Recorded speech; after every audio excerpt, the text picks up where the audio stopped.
தீவிரமடைந்துள்ள Thailand Cambodia மோதலால் Thailand எல்லையில் இருந்து 60,000 பேர் வெளியேற்றப்பட்டுள்ளனர்.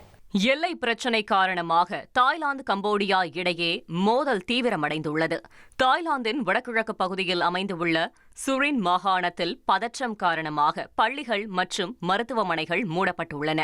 60,000த்திற்கும் மேற்பட்ட மக்கள் வீடுகளை விட்டு வெளியேற்றப்பட்டு தற்காலிக முகாம்களில் தங்க வைக்கப்பட்டுள்ளனர்.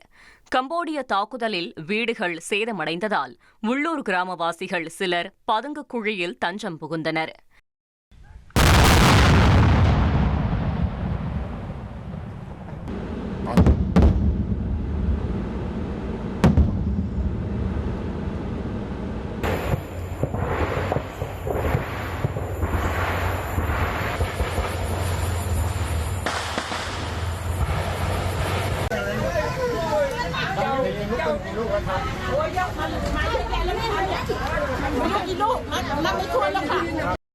இதனிடையே கம்போடிய கட்டிடம் மீது நடத்தப்பட்ட தாக்குதல் குறித்த காட்சிகளை தாய்லாந்து கடற்படை வெளியிட்டுள்ளது.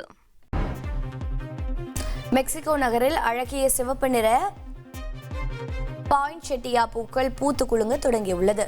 கிறிஸ்துமஸ் சீசனில் பூக்கும் இந்த பாயின்செட்டியா பூ பண்டிகையை வரவேற்கும் விதமாக பூப்பதால் இவற்றை கிறிஸ்துமஸ் மலர்கள் என செல்லமாக அழைக்கின்றனர்.